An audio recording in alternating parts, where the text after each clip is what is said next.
청와대를 온전히 국민께 개방하여 돌려드리는 측면을 보려 하면 용산 국방부 청사 이전 결정을 신속히 내리고 추진하는 것이 옳다고 판단됩니다. 새 정부 출범까지 얼마 남지 않은 촉박한 시일 안에 국방부와 합참, 대통령 집무실과 비서실 등 보좌기구, 경호처 등을 이전하겠다는 계획은 무리한 면이 있어 보입니다.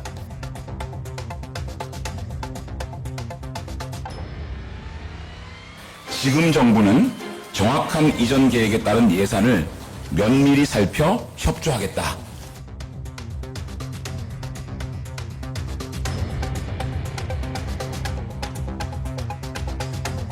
원만하게 잘 협의해 나가고 있고요. 그리고 청와대 즉 문재인 대통령과 윤석열 당선인의 만찬 이후에 큰 틀에서의 협조는 제대로 이루어지고 있다. 그렇게 믿고 있다 말씀드립니다. 문재인 대통령은 오늘 오전 대통령 집무실 이전을 위한 예비비 관련 정부 검토 결과를 보고받고 최대한 빨리 임시국무회의를 열어 예비비를 조속히 처리하라고 지시했습니다.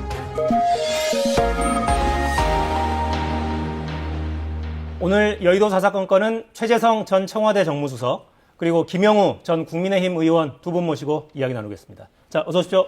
안녕하세요. 안녕하세요. 집무실 이전 관련 영상이 나갔는데 현안 이야기 앞서서 출마 선언 언제 하세요, 경기도지사? 저는 금주 안에 좀 정리를 할 생각입니다. 지금 목요일이 아마 마감이죠? 그러면 오늘이 화요일이니까 내일 모레인데. 공식 선언은 내일 하실 계획입니까? 준비는 어떻게 하고 계세요? 하여튼 내일 모레 양일간에 결정을 해서 정리를 할까 합니다. 방침이 아직 굳어진 상태도 방침이 아니고요. 제 결정이죠. 그러니까 결정을. 네. 알겠습니다. 네. 국민의힘은 내일 마감이잖아요. 더 급한데? 네.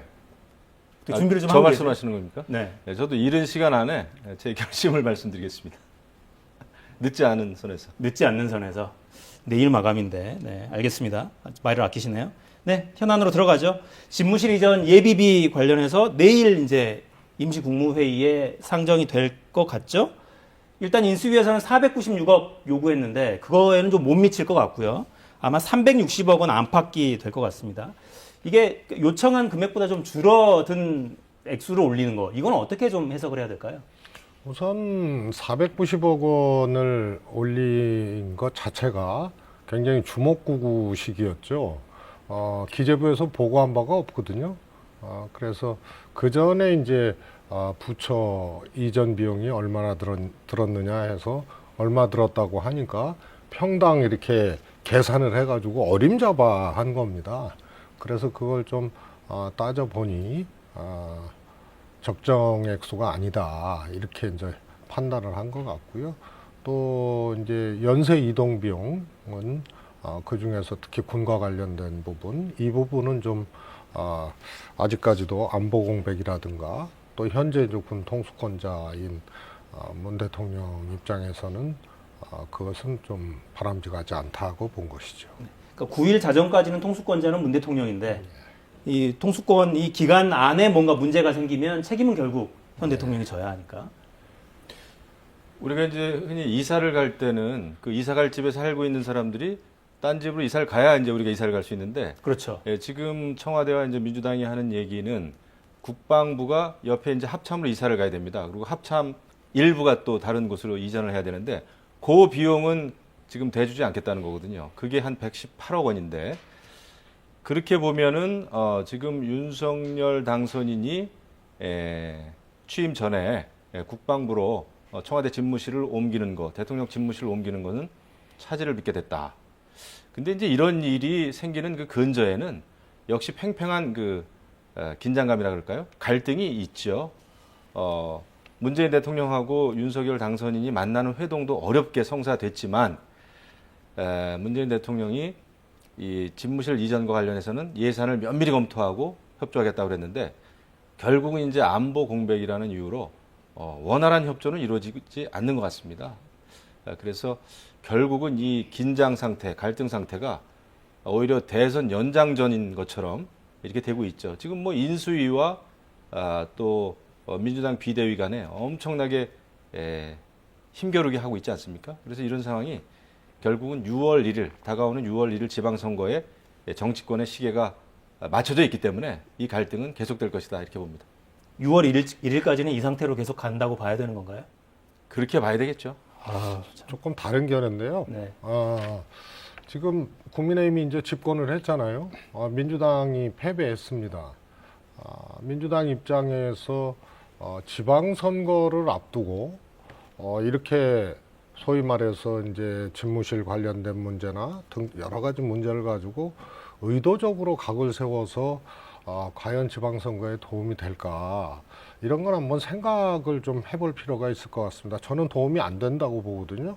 왜냐하면 앞으로 의제를 주도하고 또 취임식도 있고요. 취임 후에 22일 만에 이제 지방선거를 치러야 되는데 현재 저는 15% 미만에서 앞서고 있는 민주당 후보들이 있잖아요. 특히 광역자치단체. 매우 위험하다고 보는 입장입니다. 2008년도로 거슬러 올라가 보면 MB 대통령 집권하고 한 달 반 만에 총선 치렀는데요. 한명숙 총리, 김근태 전 장관님 전부 다 민주당 좋은 지역구에서 25%씩 막 앞서던 것이 3, 4주 만에 그냥 역전됐거든요. 아무래도 새 정부에 힘을 좀 실어주자. 그렇습니다. 이런 그런 지금 현재 아주 특이하게 윤석열 당선인에 대한 기대치가 역대 최저인데 그럼에도 불구하고 앞으로 의제 주도를 할 수 있는 것 또 일종의 국민의 좀 어떻게 보면 이 새 정권에 힘을 주는 이런 이제 흐름을 다시 가져나갈 수 있을 가능성이 큽니다. 그래서 이것이 발목 잡기라든가 또 어떻게 보면 딴죽 걸기라든가 방해하는 이런 걸로 민주당이 비춰지는 것이 민주당한테 크게 도움이 되질 않아요. 그런데 저거는 도저히 대통령으로서 또 현 정부로서 좀 할 수 없는 일을 저렇게 밀어붙이기 때문에 저 정도로 양보를 하고 저 정도로 협조를 하는 그런 것이지 그것을 선거하고 연관시키는 것은 민주당한테 꼭 좋은 전략만은 아닌 겁니다. 제가 이제 굳이 균형을 좀 맞추자면 좀 말씀을 드리면 과거에 이제 이명박 정부는 이명박 그 당선인은 사실 530만 표라고 하는 엄청난 표 차이로 이겼기 때문에 2008년도 4월 18대 총선에서 굉장히 낙승을 했죠. 전 지역에서. 그런데 이번에 이제 윤석열 당선인은 0.73% 차이란 말이죠. 그렇기 때문에 지금 민주당에서는 정서적으로 또 심리적으로 이 대선에서 졌다 하는 것을 좀 받아들이기 어려운 분위기인 것 같습니다. 제가 볼 때. 그렇기 때문에 결국은 대선의 참패에 책임을 지고 물러났던 송영길 전 민주당 대표가 다시 서울시장 후보로 지금 나섰잖아요. 그리고 또 윤호중 원내대표는 다시 또 민주당의 비대위원장을 맡고 있습니다. 과거 같으면은 대선에서 졌고 그 진 책임을 가지고 물러나면은 이렇게 비대위원장이나 다시 큰 선거에 대표 주자로 나오기가 어렵겠죠. 그런데 제가 볼 때 너무 근소한 차이로 졌기 때문에 결국 다가오는 6월 1일 지방선거에서 서력을 해야 된다, 서력을 하겠다라고 하는 민주당의 그 강한 의지가 반영된 게 아닌가. 그것 때문에 지금 결과적으로 인수인계가 원활하게 이루어지지 않는다. 물론 윤석열 당선인이 대통령 집무실을 이전하겠다고 하는 그것도 날짜를 5월 10일로 딱 못 박아가지고 그런 것은 상당히 좀 과도한 측면이 있어요. 조금 몰아붙이는 측면이 있습니다. 그러니까 이제 민주당 특히 문재인 대통령에게는 조금 빌미를 줬죠, 사실. 그것 때문에 원활한 지금 인수인계가 지금 이루어지지 않고 있다. 그러나 역시 이 정치적으로 우리가 분석을 해보면 6월 1일 지방선거에서 승기를 잡아야 되겠다라고 하는 그 양쪽의 입장이 팽팽한 것 같아요. 네. 사실 그 이제 집무실 문제하고 다른 좀 갈등 현안들 있잖아요. 요거하고는 조금 좀 구분해 볼 필요가 있고요. 인사 문제랄지 인사 문제라든지 또 MB 대통령 사면 문제라든지 보통은 자연스럽게 형성된 갈등이나 쟁점들이 아니고요. 다 인수위 발로 이게 야기된 겁니다. 그러니까 어떻게 보면 갈등의 점화는 인수위 발로 다 시켜놓은 거기 때문에 오히려 그런 관점이라면 지방선거 전략상 민주당이 발목 잡기를 하는 거다. 이런 식의 이 발상이라면 거꾸로 얘기하면 일부러 불을 질러서 발목 잡는 야당으로 만들어서 첫 정부의 이 어려움 이런 것을 이제 기대치로 연결시키는 선거 전략이라고 볼 수밖에 없는 거예요. 왜냐하면 민주당 발로 공격하고 민주당 발로 야기된 이 의제들이나 현안들이 없습니다. 전부 인수위 발로 야기된 거거든요. 그래서 이 점이 굉장히 좀 특징적인 거다. 그래서 점령군과 같다. 그래서 너무 이 공격적이고 거칠다. 이제 이런 이제 문제 제기를 하는 것이죠. 근데 지금 특이한 점이 하나 있어요. 왜냐하면은 문재인 대통령 완전히 지금 임기 말인데도 불구하고 지지율이 정책 수행에 대해서 긍정적인 평가가 40%를 넘고 있습니다. 과거 역대 대통령하고는 좀 다른 양상이에요. 근데 왜 이렇게 됐느냐? 사실 87년, 그러니까 직선제 대통령 선거 이후에 여태까지 보면은 그 한 진영에서는 거의 한 10년 정도 집권을 했어요. 그런데 문재인 대통령 개인의 지지율은 이렇게 높은 데 비해서 5년 만에 지금 정권을 뺏겼단 말이죠. 그렇기 때문에 지금 그 청와대 민주당은 이 정권을 뺏긴 거에 대해서 대통령 지지율은 높고 그런 상황. 그러니까 아직까지 세력 균형이 깨지지 않은 상태이기 때문에 지금 굉장히 갈등이 첨예한 것 같아요. 그런데 제가 볼 때도 문재인 대통령의 지지율이 높은 이유도 있어요. 사실은 인기 없는 국익을 위해서라면 필요한 정책을 좀 폈어야 되는데 그거보다는 어떤 자기 진영에 있는 국민들이나 그 세력에게는 좋은 일을 많이 하신 것 같아요. 그래서 그 탄탄한 지지율이 계속 유지된 게 아닌가. 이게 묘해요. 대통령 지지율은 높은데 정권 뺏겼습니다. 이런 상황에서 지금 인수인계를 해야 되는 상황이에요. 그러다 보니까 새 정부, 들어서는 정부하고 이 세력 균형, 아직까지도 갈등 상황이 지속되고 있다. 뭐 큰 차원에서는 그런 해석도 좀 가능한 것 같아요. 네. 하여튼 상대방이 더 유리하고 상대방이 더 세다는 매우 드문 지금 주장을 저와 김영우 의원이 하고 있는 것 같습니다. 그러니까 그걸 봐도 선거가 아직 안 끝난 것 같기도 하고 선거가 다가오는구나 싶기도 하고. 네. 자, 현안 이야기 좀 넘어가 보죠. 한덕수 총리 후보자 아직 검증이 본격적으로 불이 붙진 않았는데 벌써부터 김앤장 법률사무소 고문으로 일하면서 거액 받은 사실 등 논란이 불거지고 있습니다. 영상 보시죠.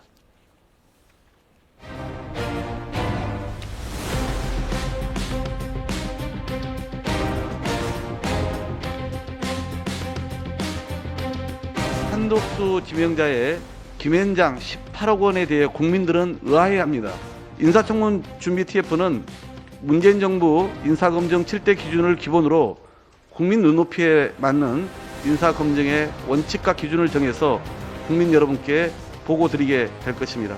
민주당이 한덕수 국무총리 후보자에 대해서 바지 사장 운운하면서 깎아내린 것에 대해서 송곳 운운하면서 문재인 정부가 제시했던 인사검증 7대 기준을 검증 잣대로 삼겠다고 주장하는 것은 완전한 코미디가 아닐 수 없습니다.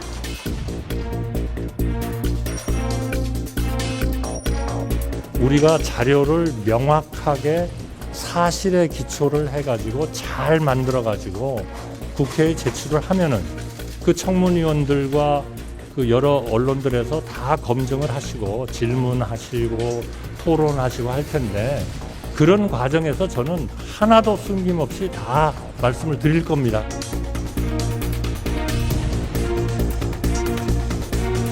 뭐 잘 좀 판단해 주세요. 네, 당선인은 글쎄 뭐 잘 좀 판단해 주세요. 관련 질문에 이렇게만 대답했습니다. 자, 18억 원이라는 자문료 이 금액 자체가 문제입니까? 아니면 또 다른 어떤 검증 포인트가 있는 겁니까?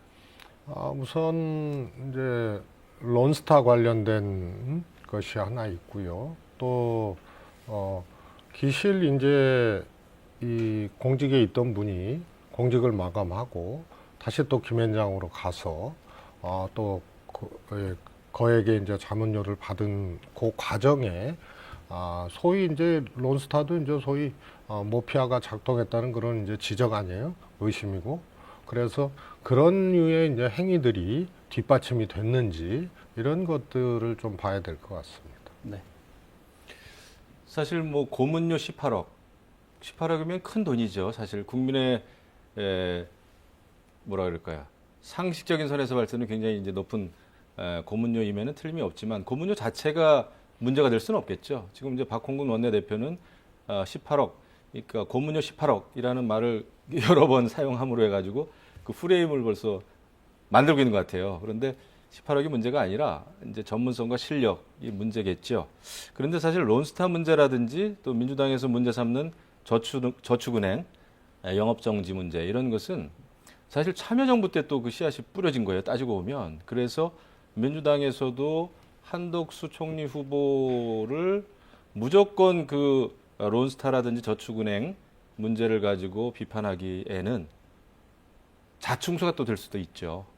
이게 어느 시기에 터진 일인지 어느 시기에 이 사태가 시작됐는지를 보면 말이죠. 그래서 물론 총리 후보자에 대해서는 굉장히 그 송곳 청문회 해야 됩니다. 그거는 어느 진영이든 간에. 근데 그것이 이제 정말 발목 잡기인지 프레임에 의한 비판인지 이것은 또 국민들이 판단할 문제인데요. 이번 청문회, 인사청문회, 특히 한덕수 총리 후보를 둘러싼 청문회는 굉장히 치열할 것이다. 아까 말씀드렸잖아요. 이게 앞으로 6일 지방선거도 있고 그다음에 첫 출발 아닙니까? 인사청문회 첫 출발이고 인수위가 했던 일을 처음 평가하는 첫 시험대예요. 그래서 민주당에서는 아마 엄청나게 화력을 쏟아부을 것이다 이렇게 예상이 됩니다. 김 의원 방금 발언 중에 김대중 정부, 노무현 정부에서 일했던 인사기 때문에 송곳 검증하는 과정이 자충수가 될 수도 있다. 이런 지적은 어떻게 보십니까? 한덕수 내정자야 사실 이 진보 보수 정권을 넘나들었던 그야말로 한 번도 쉰 적이 없는 그런 분위기 때문에요. 그런 족적은 어느 정권에나 이제 있었던 거고요. 그래서 그것이 뭐 자충수가 될 거다 뭐 이렇게 보는 것보다 그냥 있는 그대로 액면 그대로 검증을 할 것이다 이렇게 봐주시는 게 좋을 것 같습니다. 어때요? 전반적으로는 좀 그래도 무난하게 가지 않겠나 이런 전망을 하십니까? 저는 모르겠습니다. 제가 이제 며칠 전에 한덕수 총리 지명자가 내정자가 일종의 그 기자회견을 좀 하지 않았습니까? 지명되는 그 날에. 근데 상당한 그 역시 전문성과 경험과 그 박식함이 드러나더라고요. 그러면서도 선을 넘지 않는. 그래서 역시 그런 그 굉장히 그 좋은 경험. 특히 지금은 평상시가 아니라 위기입니다. 위기. 지금 이제 새롭게 출범하는 윤석열 정부는 정말 위기 상황에서 출범하는데 이런 때에는 한덕수 전 총리처럼 뭐 참신함보다는 경험과 경륜과 이런 또 외교 안보, 뭐 보건, 복지 두루두루 그 경험이 많은 경험 있는 총리가 이 위기 상황에는 맞는 게 아닌가. 저는 굉장히 그날 사실 저분 좀 안정감이 있다. 제가 이제 개인적으로 뭐 만나서 이야기도 많이 들은 적이 있습니다만은 저는 좋은 후보라고 생각합니다. 네. 자, 뭐 고위 공직 후보자니까 냉정하게 검증은 반드시 해야죠. 공직을 맡지 않은 기간 동안 어떤 또 활동을 했는지 혹시나 이해충돌 소지는 검증을 해야 될 텐데 그 과정을 정말 발목 잡기로 국민들이 인식할지 필요한 과정으로 견제하는 수단으로 볼지 지켜보겠습니다. 자, 총리만큼 비서실장도 사실 관심이잖아요. 대통령 비서실장 굉장히 중요한 자리죠. 누가 될지 관심인데 장제원 의원은 제발 내 이름 넣어서 기사 좀 쓰지 말아달라고 읍소를 하고 있고. 자, 일단 초대 총리 내정자는 한덕수 총리 내정을 했고 비서실장은 어떤 사람이 하면 좋을까요? 지금의 이 구도를 보자면. 일단 총리는 경제 원팀을 기치로 들고 한덕수 내정자를 선택을 했어요. 우선 비서실장보다 사실 지금 이제 한덕수 총리가 내정됐잖아요. 그리고 당연히 경제부총리는 또 이제 경제 쪽에 인사가 될 것이고요. 그런데 이제 정책실장까지 만약에 경제 라인 쪽으로 하게 되면 거기 또 경제수석 있고 경제보좌관 있거든요. 네. 그래서 이게 비경제 분야, 다시 말해서 사회 분야 정책에 대해서 굉장히 이거는 안 좋은 신호고요. 또 그 라인이 특히 기재부 라인이다. 이걸로 일색이 있으면은 그거는 굉장히 좀 심각한 문제가 국정운영상에 나올 수가 있습니다. 그래서 그 점이 저는 좀 한번 관찰을 좀 해봐야 될 포인트인 것 같고요. 아무래도 이제 비서실장은 윤석열 당선인이 뭐랄까요? 정치 경륜이라 그래야 되나요? 이런 것들이 지극히 짧고 또 이제 뭐 국정 운영에 대한 어떤 그야말로 이제 곁눈질도 제대로 이제 해보지 못한 위치였잖아요. 예를 들어서 뭐 국회의원을 했다든가 뭐 또 장관을 했다든가 그런 것이 아니기 때문에 아마 좀 정치인 중에 좀 이 비서실장을 내정을 하는 것이 맞지 않나, 저는 윤석열 후보 입장에서는, 당선인 입장에서는 그렇게 봅니다. 좀 연륜 있는 정치인 출신을 선택하는 게 좋지 않겠냐라는 충고에 가까운 말씀이셨어요. 선택하지 않겠나 그렇게 봅니다. 저도 생각이 똑같습니다. 사실 뭐 경제는 워낙 중요한 주제고 중요합니다만은 그 정책을 그리고 또 집행할 수 있는 많은 분들이 계시잖아요. 그 담당자들이. 그렇기 때문에 대통령 옆에서 모든 것을 총괄해 가면서 보좌하는 비서실장은 저는 뛰어난 정무 감각이 가장 중요하다고 생각합니다. 국회와의 소통에 있어서도 비서실장이 굉장히 윤활유 역할을 할 수도 있고요. 그다음에 대통령을 보좌하는 모든 그 참모진들과의 소통도 잘 돼야 되고요. 그렇기 때문에 저는 정무 감각이 가장 중요하다 생각을 해요. 대통령의 의중도 읽어야 되고 또 대통령에게도 때로는 직언도 해야 되고 이런 거를 두루두루 잘할 수 있는 아마 최고의, 특히 역대 어느 대통령보다도 최고의 정무 감각을 지닌 비서실장이 필요한 때가 아닌가 생각합니다. 혹시 구체적인 인물이 좀 떠오르시는 분이 찾기가 있어요? 어려울 겁니다. 일단은 현역 의원 중에서는 사실 현역 의원이 비서실장 간 사례가 이제 임태희 전 실장님이 그랬죠. 그런 경우거든요. 그러면 뭐 입각하는 거하고는 다르게 청와대를 가면 현역 의원 사퇴를 해야 됩니다. 그러면서 그 뒤로 정치 진로가 사실 불투명해지는 그런 아주 전형적인 예가 이제 임태희 전 실장님이었거든요. 그래서 아마 현역 의원들이 비서실장 가는 것은 현역 의원들 스스로도 좀 선호하지 않는 그런 겁니다. 그러면은 뭐 이제 정치 이걸로 비서실장 가고 끝내야겠다라고 할 만한 연륜에 있는 사람을 또 찾다 보면 윤석열 후보하고 또 조금 안 맞을 수가 있고요. 그러면 예를 들어서 뭐 윤핵관이라고 하는 분들도 다 뭐 여러 가지 뭐 이유가 있겠지만은 안 하려 그럴 거란 말입니다. 비서실장은. 그래서 그러면 이제 원외에서 좀 찾아야 되는데 적절한 인물이 뭐 떠오르지를 않습니다. 저는. 그래도 뭐 여기저기 시야를 넓히면 또 진영의 그 어떤 프레임이라 그럴까요? 진영의 어떤 울타리를 좀 벗어나서 보면은 저는 사람은 많다고 봐요. 하지만 이제 너무 같이 해왔던 사람이나 아니면은 뭐 내 말을 잘 듣는 사람, 그 언저리에서 찾으려고 그러면은 좀 어렵겠죠. 하지만 제가 볼 때도 이번에 비서실장이 굉장히 중요하지 않나 이런 생각이 들어요. 네. 잘 하겠죠. 네. 새로 출범하는 정부는 잘했으면 좋겠긴 해요, 정말. 어쨌거나 이제 대한민국 정부니까 잘했으면, 좋은 분을 모셔서 잘했으면 좋겠습니다. 자, 여야 간에는 또 거친 설전 계속됩니다. 민주당 인수위에 대한 공세 계속 이어지고 있습니다. 관련 발언 듣고 계속 이야기하겠습니다. 인수의 오만함이 도를 넘고 있습니다. 공당 대표 발언에 상식박 언행이라며 대놓고 비난한 것은 매우 무리하고 이런 식의 대응은 북한에서나 있을 법한 일입니다. 협력을 구하겠다는 자세가 아닙니다. 이러한 오만과 불통의 자세로 어떻게 야당과 협력하겠다는 것인지 벌써부터 걱정이 태산입니다. 인수위는 그동안 공수처장과 검찰총장 거취를 공개적으로 압박하는가 하며 인수위 예산으로는 할 수 없는 집무실 이전만을 고집하고 있습니다. 심지어 대통령의 고유 권한인 인사권 행사에 어깃장을 부르는 황당한 행태마저 보이고 있습니다. 이것은 점령군 놀이이자 불법적 월권이 아니면 무엇입니까? 새 정권이 출범하기 전부터 민주당은 발목 잡기, 대선 불복을 하는 행태를 지속적으로 보이고 있습니다. 해도 넘어가다 갈 만큼 과도한 발목 잡기가 진행되고 있어서 그냥 계속 지켜볼 수만 없다. 적극적인 대응이 필요하다. 그런 판단이 섭니다. 네, 이게 표현이 오만함, 북한에서나 있을 법한 일, 어깃장, 점령군 놀이, 그리고 대선 불복 이런 표현들이 계속 오갑니다. 말씀대로라면 6월 1일까지는 해법 없이 계속 이러고 있을 거라는 얘기인데. 그렇죠. 그리고 6월 1일 지방선거가 끝나도 이런 기조는 저는 상당히 오래 갈 거다 이런 생각이 듭니다. 그만큼 지금 사실 온 나라가 갈라져 있어요.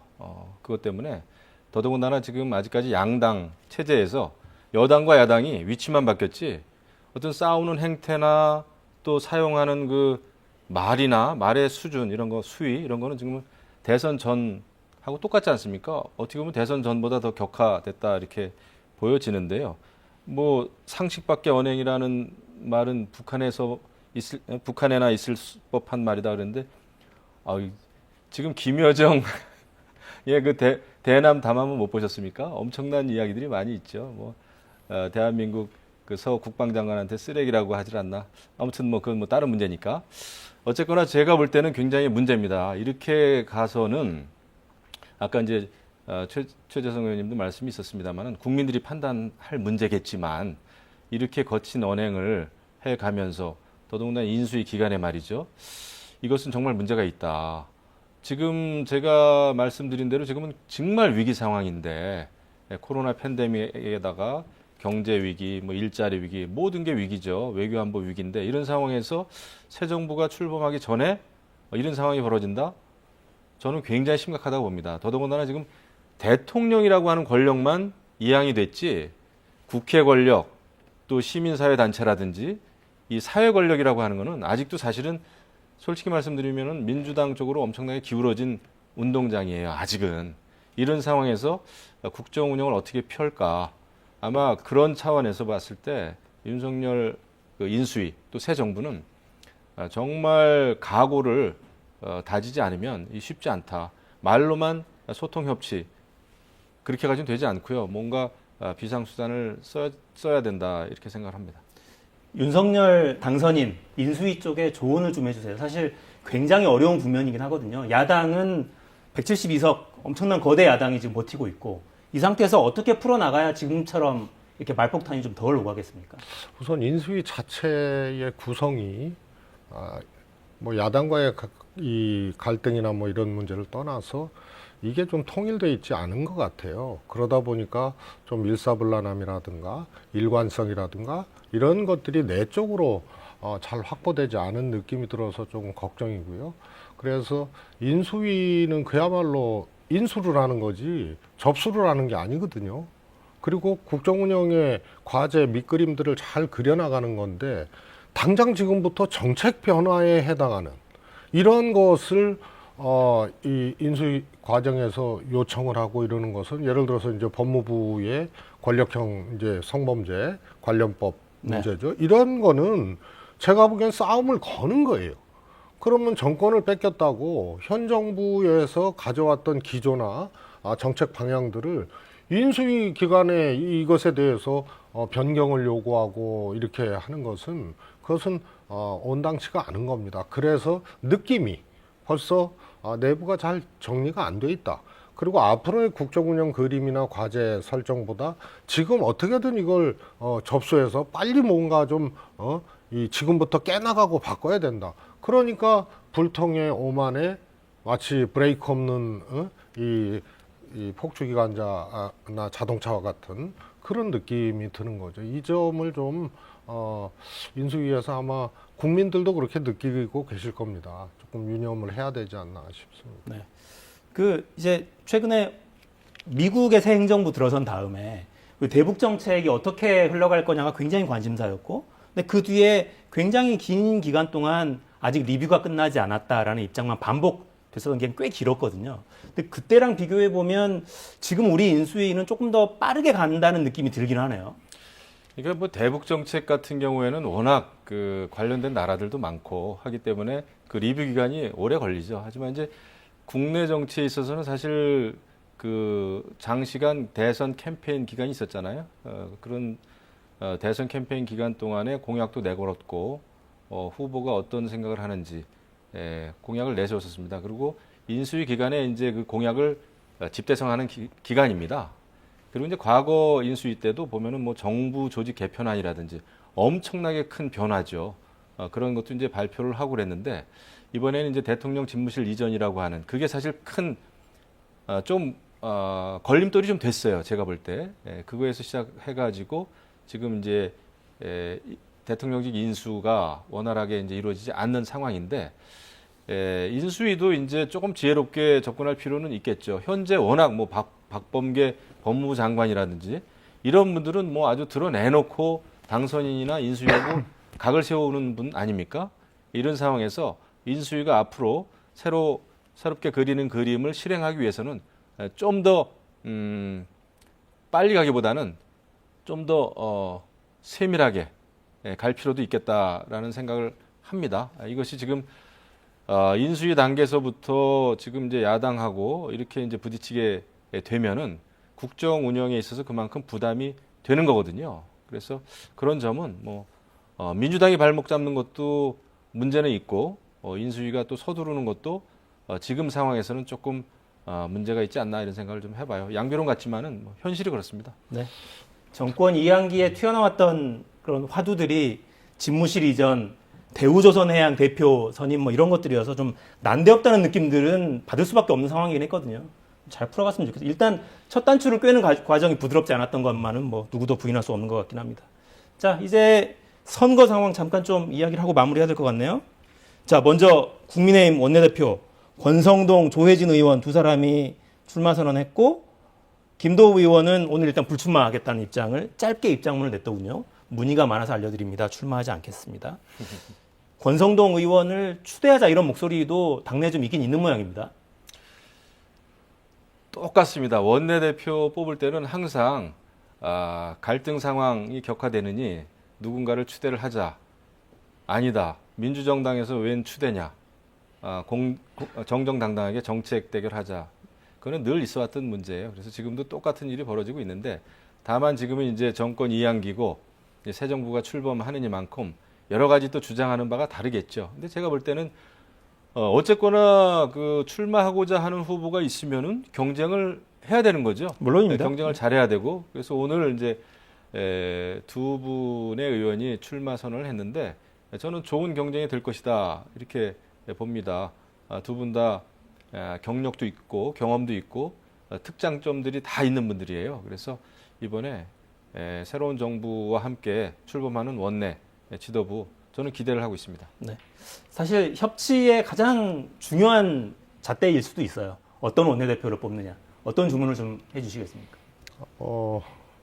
제가 보기에는 그동안 이제 옛날 원내 총무 시절부터 원내대표로 이름이 바뀌기까지 과정들 선출을 해왔던 그러니까 총재가 임명하는 것이 아니고 그 과정들을 보면 총재나 또 대통령의 이 뜻하고 달리 선출되는 경우들이 왕왕 있었어요. 특히 지금은 민주당의 의석수가 많은 상황에서 이 문제가 국민의힘 의원들한테도 굉장히 큰 숙제이고 고민덩어리일 겁니다.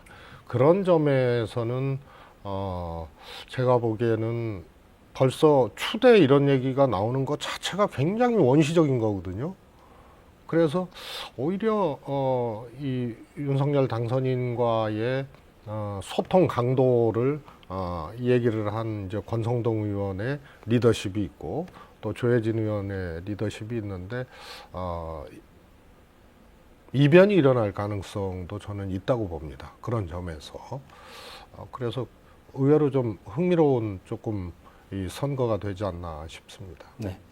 이제 거야가 있는 이 의회, 이 질서가 어떻게 꾸려나갈지 원내대표도 굉장히 중요한 자리여서 한번 보겠습니다. 국민의힘 의원들이 결국 어떤 선택을 하는지 흥미롭게 지켜볼 만한 것들이 아닌가 싶어요. 김은혜 당선인 대변인이 도지사 출마를 오늘 명시적으로 발표하진 않았지만 내려놓으면서 당장 내일까지 결심을 해야 되니까요. 뭔가 유승민을 견제하기 위한 카드냐 온갖 해석들이 나옵니다. 어떻게 좀 보십니까? 모든 선거는 모든 후보가 서로를 견제하죠. 견제하는 카드인데 저는 굉장히 이번에 국민의힘 경기도지사 선거 특히 중요하지 않습니까? 지난 대선에서 이재명 후보한테 윤석열 당선인이 졌단 말이에요. 그래서 경기도지사 선거는 정말 중요한데 최소한 경기도지사 국민의힘 경선이 국민들로부터 큰 흥미를 유발하겠구나. 저는 그래서 절반의 일단 성공이라고 생각을 합니다. 그래서 유승민 전 의원이나 김은혜 의원이나 또 그 밖에 이제 뭐 심재철 후보라든지 다른 분들이 계신데 경기도지사의 성공을 위해서 저는 첫 단추가 잘 끼워지고 있다 생각합니다. 이게 차출이든 뭐 자출이든 간에 저는 그 활기를 일단 띄어야죠. 경기도가 지금 서울시보다 17배 면적이 많고요. 그다음에 이제 서울시보다 인구도 많지 않습니까? 네. 이런 상황에서 경기도지사 선거 국민의힘은 사활을 걸어야 될 거예요, 아마. 일단 흥행을 위해서라도 좋은 판이 깔리고 있다라고 보고 계시고, 민주당 쪽은 지금 경선 룰 관련한 이야기도 좀 오가던데요. 오늘 조정식 의원이 회견도 했고, 이 문제는 좀 어떻게 보고 계세요?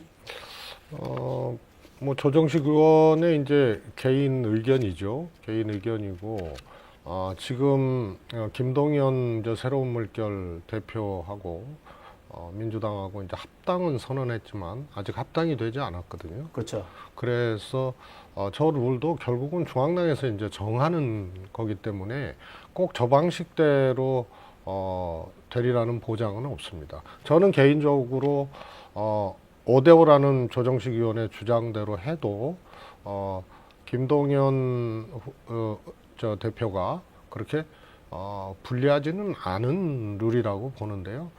그러나 이제 정치적으로 대선 때 또 이재명 후보를 돕고 또 민주당하고 이제 합당을 얘기하면서 들어와서 경기도지사에 도전하는 그런 김동연 후보에게 기존의 정당 소속, 민주당 소속 후보들이 유리할 수 있는 저 룰만을 고집하기는 조금 쉽지 않을 거다 이렇게 보고 있습니다. 네. 그리고 뭐 다른 당 얘기지만 제가 조금 기우인지 몰라도 최근에 일련의 흐름들을 보면요, 국민의힘의 특히 경기도지사 후보로 김은혜 대변인이 대변인직을 사퇴하고 거론되고 있는 것은 굉장히 좀 주목할 점이 있습니다.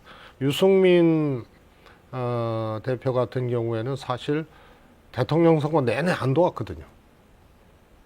나중에 도왔죠. 아니 그거는 마지막에 그냥 했고요. 네. 아예 그냥 뭐 언제 도울 것 같다, 언제 채비하고 있다, 뭐 이런 뉘앙스도 안 주다가 마지막에 이제 한 건데요. 그래서 아마 당선인이나 당선인 측과 유승민 대표와는 아마 조금 풀기 어려운 그런 이 문제들이 있을 겁니다. 근데 여론조사에서 1등 나오고 있는데 또 누가 봐도 유승민 이 후보가 되면은 정말 뭐 대선 후보급 뭐 경기도지사 선거다 뭐 이런 말도 나오는데, 김은혜 의원이 뛰어든 것은 제가 보기엔 룰을 꼭 그 김은혜 의원이 저는 유승민 의원을 꺾을 정도의 룰이 마련될 가능성이 저는 있다고 봅니다. 룰을 손질해서라도 유승민 의원을 뭐 하여튼 떨어뜨리려는 정해준 거 아니냐. 룰이 없는 거니까요.